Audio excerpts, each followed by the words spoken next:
তো এখানে মা রয়েছে। কোন একটা সদ্যজাত সন্তানের কাছ থেকে তার যদি মা চলে যায়, যার মা গিয়েছে সেই বুঝতে পারে। এই জগতে দেখবে মা, কারোর যদি বাবা চলে যায়, কোন সন্তানের যদি বাবা চলে যায়, তার মা কিন্তু মানুষ করে। মা পরিশ্রম করে কষ্ট করে তার সন্তানকে কিন্তু মানুষের মতো মানুষ করে। কিন্তু এই জগৎ থেকে যদি কারোর মা চলে যায়, সেই সন্তানকে বাবা মানুষ করতে পারে, কিন্তু মানুষের মতো নয়। এই জগৎ থেকে মা, যার মা চলে যায়, সে একমাত্র বুঝতে পারে যে মা কি। আমি একটা ছোট করে ঘটনা বলি মা, হয়তো আপনাদের শুনতে ভালো লাগবে না, তবুও বলি। আমি এই যে হরিনাম করি, আমার মা পড়ায়, মানে ছোট ছোট বাচ্চাদের পড়ায়। তা আমার মার কাছে একটা ছোট্ট 6 বছরের একটা মেয়ে এসেছিল পড়াশোনার জন্য। মার কাছে 1-2 বছর পড়ে হয়েছে, বয়স তার এখন হয়েছে 8 বছর। ঠিক 8 বছর যখন হয়েছে মেয়েটার, তার মা ক্যান্সারে মারা গিয়েছে। সেই মেয়েটা মা আমার মার কাছে পড়তে আসতো। তার মা মারা গিয়েছিল বলে আমি তাকে বোনের মতো ভাবতাম। আমার কোনো বোন নেই, একটাই ভাই আছে। তো একদিন আমি মাকে বলেছিলাম, মা ওর তো মা মারা গিয়েছে, ও তো দুর্গাপূজায় আনন্দ করতে পারবে না, তা তুমি একটা দিন আমার কাছে নিয়ে আসবে, একটা দিন ও আমার সঙ্গে থাকবে, একটা দিনের জন্য অন্তত আনন্দ করতে পারবে। মেয়েটাকে এনেছি মা, দুপুরবেলা আমি এনেছিলাম। নিজের মায়ের মতো করে সাবান মাখিয়ে পরিষ্কার করে স্নান করিয়ে ভালো সেজে গুজে দিয়েছি, একটা মাথায় ক্লিপ পরিয়ে দিয়েছি, আমার একটা ক্লিপ পরিয়ে দিয়েছিলাম। মেয়েটা খুব আনন্দিত হয়েছে। সন্ধ্যাবেলায় আমার সাজার আগে তাকে খুব সুন্দর করে সাজিয়ে দিয়েছি, যতটুকু পারি। মা তো নই মা, দিদির মতো যতটুকু পারি সাজিয়ে দিয়েছি। দুর্গাপূজায় আমাদের সঙ্গে ঘুরতে গিয়েছে, তো আমাদের সঙ্গে খাবার যখন খাচ্ছে মা, সে কিন্তু আমাদের সঙ্গে খাবার খাচ্ছে, তাকে কোনো টাকা দিতে হবে না, খুব ভালো খাবারই খাচ্ছে। কিন্তু তার চোখ থেকে জল পড়ছে। আমি কি তাকে বলেছিলাম যে তুই তো এই ফুচকাটা খেতে ভালোবাসিস, তাই জন্য তোকে ফুচকাটা খাওয়াচ্ছি, তাহলে কাঁদছিস কেন? সে আমাকে হাতটা ধরে বলেছিল, দিদি গো,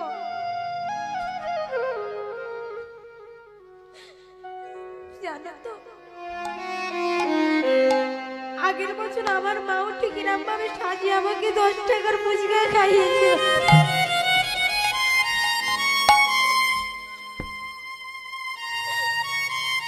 তাই জানো তো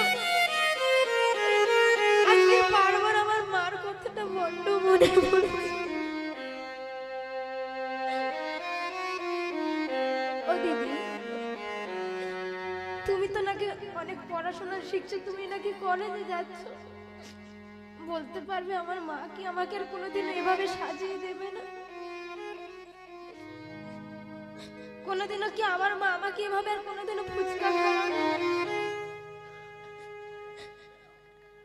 আমি সেদিন কিছু আর বলতে পারিনি মা, যে যতই শিক্ষিত ব্যক্তি হোক না কেন, এরকম কোনো প্রশ্ন যদি কেউ কাউকে করে, যতই শিক্ষিত হোক, যতই ডিগ্রি পাক, আমার মনে হয় সেও কোনোদিনও উত্তর দিতে পারবে না। সেই মেয়েটাকে দিয়ে আমি উপলব্ধ করতে পেরেছিলাম, আজ আমার মা আছে বলে আমি এত সুন্দর করে সাজতে পারছি, আমি কলেজে যেতে পারছি। আজ আমার মা আছে বলে আমি সমস্ত কিছু বর্তমান রাখতে পারছি। কিন্তু ওই যে 8 বছরের ছোট্ট মেয়েটা, যারা এখন খেলাধুলার বয়স, যারা এখন পড়াশোনার বয়স, সেই 8 বছরে তার মাকে হারিয়ে ফেলেছে। যার মা চলে যায়, সে বুঝতে পারে যে মা চলে গেলে কত কষ্ট হয়। যদি কারোর মা চলে যায়, দেখবেন মা, তার অনেক আত্মীয় স্বজন থাকে, তার পিসিমা থাকে, তার কাকিমা থাকে, তারাও কিন্তু সেই মেয়েটাকে বা সেই ছেলেটাকে ভালোবাসে, তারাও খেতে দেয়, তারাও পড়তে দেয়, তারাও স্নান করিয়ে দেয়, তারাও ভালোবাসে। কিন্তু তারা যখন খেতে দেবে, খেতে দেওয়ার দায়িত্ব তাই খেতে দেবে, কোনো কোনোদিনও মার মতো করে কোলে বসে তোমাকে খাইয়ে দেবে না, কোনোদিনও মার মতো করে ভাববে না যে আমি আমার মেয়েটাকে সাজিয়ে দিলে যত সুন্দর লাগবে হয়তো অন্য কেউ সাজালে সাজাতে পারবে না। এটাই হলো মা, আমাদের মায়েদের তফাৎ। মা ডাকটা মা খুব ছোট, খুব ছোট, মা আকারে মা। পিসিমার পরেও মা থাকে, কাকিমার পরেও মা থাকে, কিন্তু মা থাকলেও তার আগে কাকি শব্দটা যুক্ত হয়, তার আগে পিসি শব্দটা যুক্ত হয়, কিন্তু মা শব্দের আগে কোনো যুক্ত হয় না, কারণ মা মাই হয়। নিতাই গৌর হরি বল, হরি বল। আজ ঠিক সেই সবরীর মা হারিয়ে গিয়েছে, মারা গেল সবরীর মা। হীরা চণ্ডাল সন্তানটাকে কোলের মধ্যে নিয়ে প্রভুর কাছে এসে বলছে, দয়াময়, এ তোমার কেমন লীলা প্রভু, হে তোমার কেমন লীলা, কৃপাময়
নিজের হাতে নিজের স্ত্রীর কৃতকার্য করে আসলে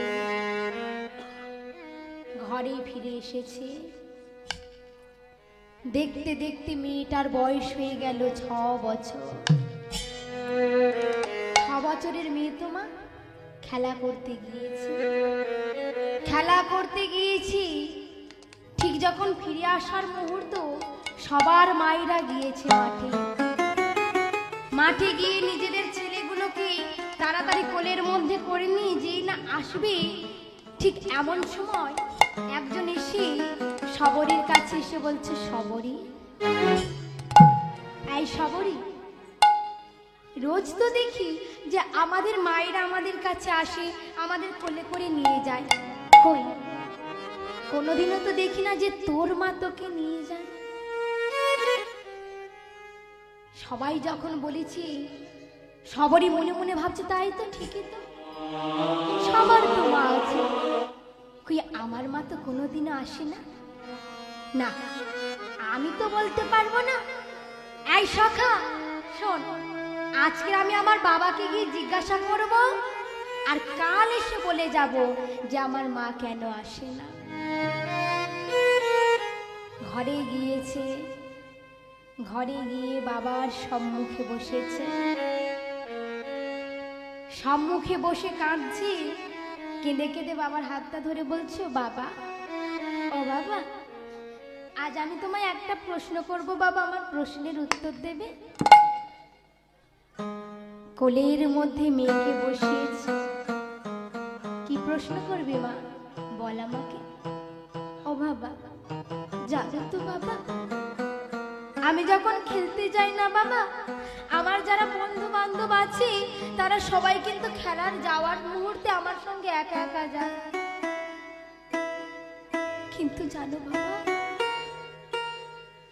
ফিরে আসার মুহূর্তে আমি রোজ দেখি সবার মায়েরা এসে তাদের সন্তানকে কত চুম্বন করে, তাদের সন্তানকে কত আদর করে।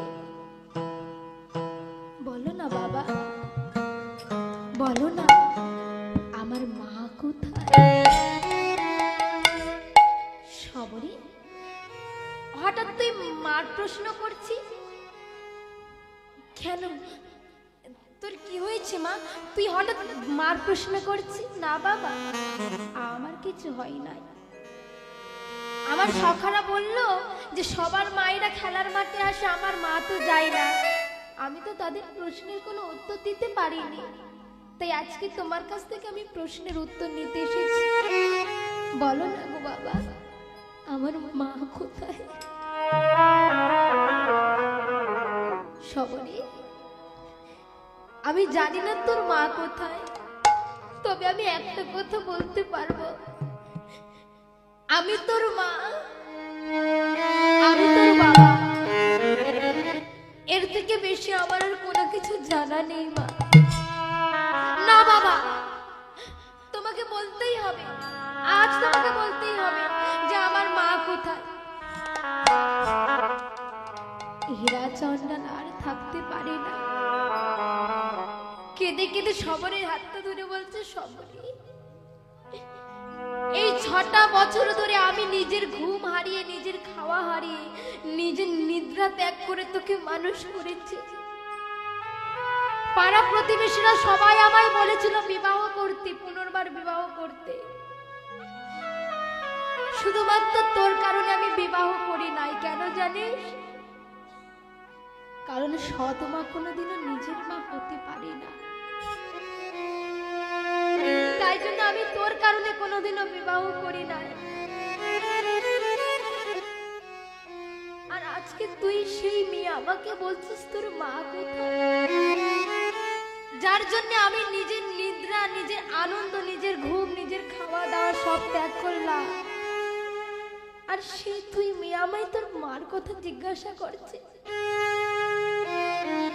কেন রে? আমি তোকে ভালোবাসি না? আমি কি তোর মার মতো তোকে আগলে রাখতে পারি না? যদি বলিস আমি তোর মার মতো ভালোবাসিনি, তাহলে আমি চলে যাব তোর কাছ থেকে, চলে যাব আমি তোর কাছ থেকে।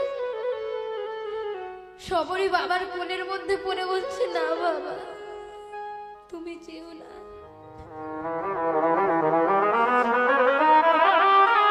ছোটবেলায় আমি নাকি মাকে হারিয়েছি, সবাই বলে, মার ভালোবাসাটা কি আমি কোনোদিনও পাইনি। এই জগতে একমাত্র তুমি আমার বাবা বলে আছো, আর তুমিও যদি চলে যাও বাবা, আমি কাকে নিয়ে থাকবো বলতে পারি। কাকে আমি ভরসা করে থাকতে পারবো জানো? আমি বুঝতে পেরেছি এই প্রতিবেশীরা তারা তো ভালো চায় না, তারা লোকের যত সর্বনাশ হবে তাদের ততই ভালো। এই কথাই বলে না মা, কারোর পৌষ মাস কারোর সর্বনাশ, বলে তো কি গো? আমরা বলি তো কারোর পৌষ মাস কারোর সর্বনাশ, কেন বলি? কি গো মায়েরা, কেন বলো গো? কি জন্য বলো কারোর পৌষ মাস কারোর সর্বনাশ? কথাটা তো আমরা বলি, কিন্তু কেন বলি জানো কি? এই যে পৌষ মাস আমরা বলি যে কারোর পৌষ মাস কারোর সর্বনাশ, কেন বলি? আপনারা দেখবেন মা, আমরা তো এই পাড়া গ্রামে থাকি, এই গ্রামে দেখবেন অনেক বড় বড় পুকুর থাকে তো, কি গো পুকুর থাকে তো। এবার এই পুকুরে যখন দেখবেন খুব বৃষ্টি হয়, বর্ষাকালে যখন বৃষ্টি হয়, পুকুরের মৎস্যগুলো অর্থাৎ মাছগুলো পুকুরে থাকে, কি গো পুকুরে থাকে কি থাকে না, পুকুর থেকে চলে যায় তো। তা যে মালিক এত কষ্ট করে পুকুরে মাছগুলো চাষ করলো তার সর্বনাশ হলো না লাভ হলো? কি হলো? তার সর্বনাশ হলো। আর যে ব্যক্তিগুলো মাছগুলো ধরে ভালো করে রান্না করে খেলো তাদের কি হলো? কি গো তাদের কি হলো? লাভ হলো না? তাহলে যে মালিক এত কষ্ট করে পুকুরে মাছ চাষ করলো তার সব সর্বনাশে চলে গেল, আর যার মাছগুলো যারা পেল তাদের কি হলো? পৌষ মাস হয়ে গেল, তাই তো? এই জন্য দেখবো আমরা কথাই বলি কারোর পৌষ মাস কারোর সর্বনাশ, এটা আমরা বলি মা, কিন্তু এটা প্রচলন আছে সেই ইতিহাসের যুগ থেকে। কেন জানো? যারা একটু ইতিহাস পড়ে তারা জানবে। আগেকার দিনে মা, তোমরা হয়তো অনেকে জানবে, জমিদারদের খাজনা দিতে হতো, তাই না? সে আমার মায়েরা যখন ঘুম পাড়ানো গান করতে বলতো না, খাজনা দিতে হবে কিসে? তা আগেকার দিনে জমিদারদের খাজনা দিতে হতো। আর কারা খাজনা দিত জানো? কৃতদাস। কৃতদাস মানে যারা কর্মচারী, মানে ওই মালিকের অধীনে যারা থাকতো। তা ওই মালিকের অধীনে যে জমিগুলো থাকতো, ওই কৃতদাসরা কি করত? তারা কষ্ট করে নিজের পরিশ্রম দিয়ে ওই মাঠে ভালোভাবে চাষ করত। বিশেষ করে এই অঘ্রাণ মাসের শেষে নবান্ন উৎসব হয় না? হয়তো অঘ্রাণ মাসে ধানগুলো উঠলো, আর ধান ওঠার পরেই দেখবে অঘ্রাণ মাসের শেষে নবান্ন উৎসব পালন হয় তো। আর ঠিক যখন এই পৌষ মাসটা পড়ে যায়, দেখবো ওই জমিদারদের ঘরে কিন্তু ধান ভর্তি থাকে, তাই না? ধান ভর্তি থাকে তো খাজনাগুলো দিতে হয়।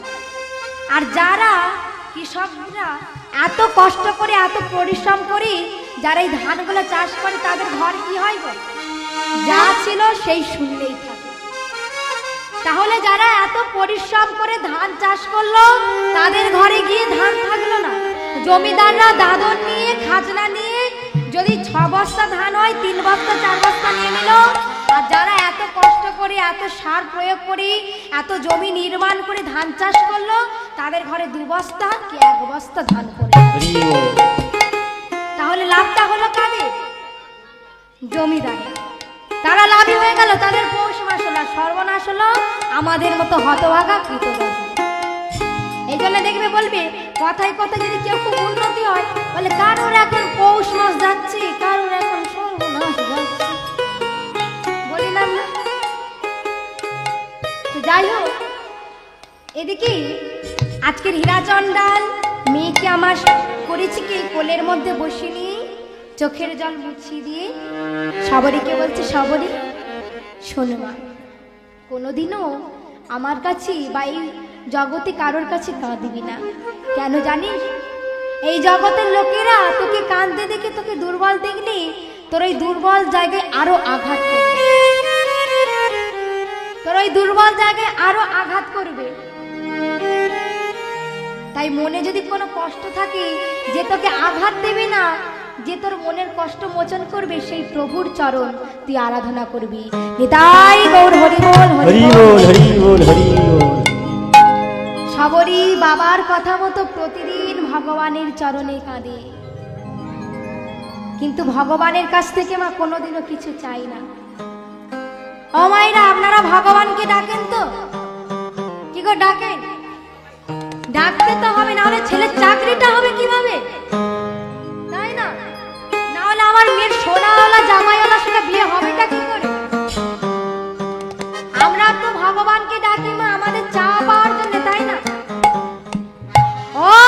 ঠাকুমা,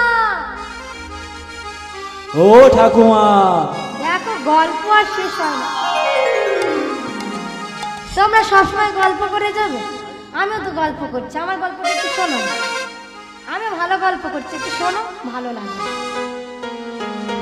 এই যে সবরই মা প্রতিদিন ভগবানের চরণেই বসে কাঁদে, কিন্তু ভগবানের কাছ থেকে কোনোদিনও কিছু চাই না। কিন্তু আমরা কলির মানুষরা কত কিছু চাই বলো তো।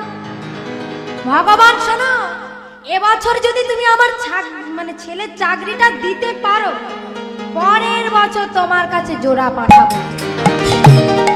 বলি না মা, আমার মেয়ের যদি ভালো একটা সুপাত্র আসে, যদি কলকাতা দামি দামি অফিসে চাকরি করে, তাহলে কথা দিচ্ছি পরের বছর 1 কিলো বাতাসার হরিণ বলো তো। কিন্তু এটাই আমাদের তফাৎ আর ভক্তির মধ্যে তফাৎ। কেন?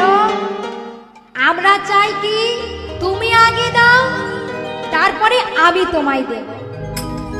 আর ভক্ত কি বলে, দিতে আমায় হবে না কিছু, তোমার কি চাওয়ার তুমি আমার কাছ থেকে চেয়ে। যেমন ভক্ত ছিল মা, আপনারা সবাই জানবেন স্বামী বিবেকানন্দ। রামকৃষ্ণ দেবের শিষ্য ছিলেন, যার ছোটবেলায় নাম ছিল নরেন। ছোটবেলায় একদিন নরেনের মা নরেনকে ডেকে বলছে, নরেন জানা বাবা, আমাদের যে বড় কষ্ট, আমাদের যে বড় দুঃখ, শুনেছি তোর গুরুদেব যে ভগবানকে ডাকে, যে ভবতারিণী মাকে ডাকে, তিনি নাকি করুণাময়ী। জানো বাবা, আমাদের যে বড় দুঃখ, আমাদের যে বড় কষ্ট, জানা একদিন ওই ভবতারিণী মায়ের কাছ থেকে তুই কিছু চেয়ে নিতে পারিস না? নরেন গিয়েছে গুরুদেবের গৃহে। এই জায়গাটা আমি একটু মন দিয়ে আস্বাদন করবে। নরেন গুরুদেবের গৃহে গিয়েছে, দেখছি গুরুদেব রামকৃষ্ণ ঠাকুর আমার ভবতারিণী মায়ের সম্মুখে বসে মায়ের গুণগান করছে, নয়ন জলে কাঁদছে। নরেন গুরুদেবকে ডেকে বলছে, গুরুদেব আমার মা বলল তোমার মা নাকি করুণাময়ী, তোমার মা নাকি ভক্তের মনের বাসনা পূরণ করে, তাই আজকে আমি তোমার মায়ের কাছে চাইতে এসেছি। ছুটে গিয়ে মায়ের পায়ে পড়েছি, মাকে ডেকে বলছে, মা শোনো, আমি ঈশ্বর বিশ্বাস করি না, আমি ভগবান বিশ্বাস করি না, কিন্তু আজকের আমার মা বললো বলে আমি তোমার চরণে এসেছি। মা গো, আমাদের যে বড় দুঃখ, আমাদের যে বড় জ্বালা, আমাদের যে গরিবের সংসার, মা দাও না মা, দিতে পারো না আমাদের এই কষ্ট তুমি মোচন করে দিতে পারো না? কে জানো তাড়াতাড়ি করে বিবেকানন্দকে ডেকে বললো, নরেনকে ডেকে বললো, নরেন এই পার্থিব জগতে তুমি যা কিছু চাইবে, সেই পার্থিব জগতের এই জাগতিক জগতের সুখ কোনোদিনও সুখ দেয় না, সেই সুখ সবসময় তোমাকে দুঃখ দেবে। আর প্রকৃত যদি তুমি সুখ পেতে চাও, তুমি ভগবান চরণ আশ্রয় করো।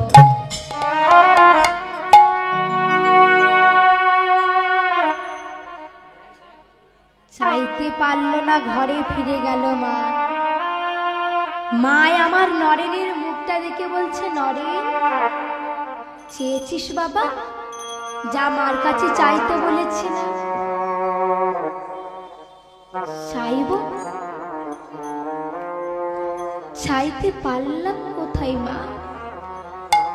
চাওয়ার আগে কি যেন একটা বলে উঠলো, এই জগতের সুখ নাকি সুখ নয়, প্রকৃত যোগ সুখ হলো নাকি পরমাত্মাকে ডাকা। পরের দিন নরেন আবার গিয়েছে, আবার গিয়ে মা ভগবানের চরণে বসেছে, মা ভবতারিণীর চরণে পড়েছে, পড়ে বলছে, মা গো তুই নাকি করুণাময়ী, তুই নাকি কৃপাময়ী। আমি তোর কাছে কোনোদিনও কিছু চাই নাই,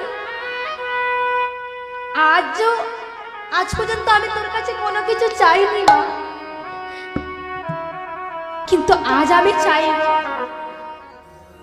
দিবি মা আমায়।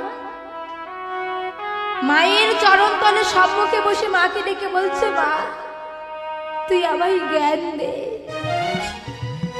তুই আমায় বৈরাগ্য দে, তুই আমায় বিবেক দে, দে না মা, দে না আমায় জ্ঞান, দে না, দে না আমায় বৈরাগ্য দে না। কেঁদে কেঁদে মায়ের সম্মুখে কাঁদছে। পরম রামকৃষ্ণ ঠাকুর এসে বলছে, নরে এতদিন যে জাগনা, যে চেতনা তোর মধ্যে ছিল না, আজ সেই চেতনার উদ্ভব হয়েছে। আর তোকে মায়ের কাছে চাইতে লাগবে না, যা চাওয়া তুই পেয়ে গেছিস। মায়ের কাছে গিয়েছে, মা আমার ছেলের চোখের জল দেখে বলে, হ্যাঁ রে খোকা কাঁদছিস কেন? জানো মা, আজও আমি মা ভবতারিণীর কাছে গিয়েছিলাম, আজও আমি মায়ের কাছে গিয়ে চেয়েছি। কি চেয়েছি জানো মা? আজ আমি ভবতারিণী মায়ের কাছে গিয়ে কি চেয়েছি জানো? আজ আমি মায়ের চরণে পড়ে কেঁদে বলেছিলাম, মা গো তুমি আমায় জ্ঞান দাও, তুমি আমায় বৈরাগ্য দাও। নরেনের মা ছুটে গিয়ে নরেনকে কোলের মধ্যে বসে জড়িয়ে বলছে, খোকা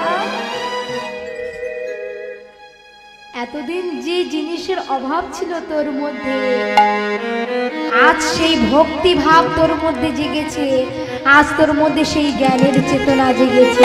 নিতাই গৌর হরি বল, হরি বল, হরি বল। আমরা তো মা ভগবানের কাছে চাই বিষয়বস্তু, আমাদের চাওয়া পাওয়া, আমার স্বামী নিয়ে, আমার সন্তানকে নিয়ে দুতলা বাড়ি আছে, তিনতলা বাড়ি করে দাও, কিন্তু কেউ কারোর নয়।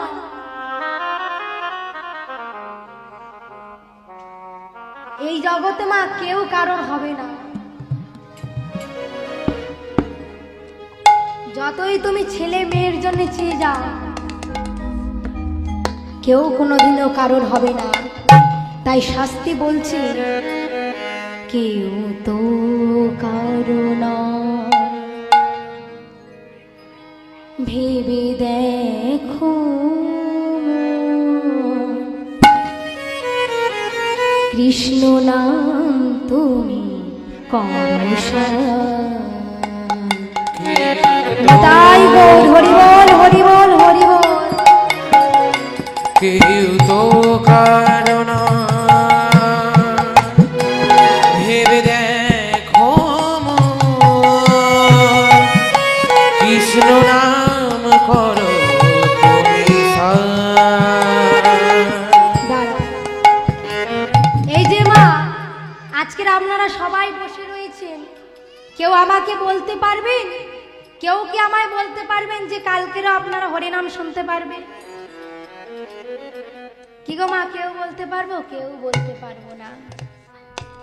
এখানে আমার যে সমস্ত বাবারাও আছে তারাও কেউ বলতে পারবে না যে আমরা হরিনাম কালকেরও শুনতে পারবো। কেন? কারণ ভগবান যদি কোনোদিনও যাওয়ার বাঁশিটা বাজায়,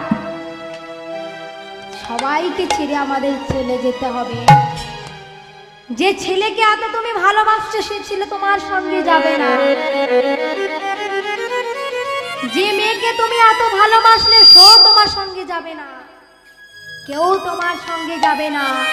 যাওয়ার দিনে তোমার একটাই সঙ্গী, বলো হরি বল, হরি বল, হরি বল। তাই পদকর্তা বলছে, দেখো দেখো কেউ তো কারো নয়, ভেবে দেখো কৃষ্ণ নাম তুমি করো সার।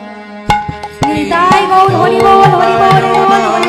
ভেবে দেখো কৃষ্ণ নাম করো তুমি সার। কেউ তো কারো নয়, ভেবে দেখো কৃষ্ণ নাম তুমি করো সার। কেউ তো কারণ ভেবে দেখো মন, কৃষ্ণ নাম করো তুমি সার।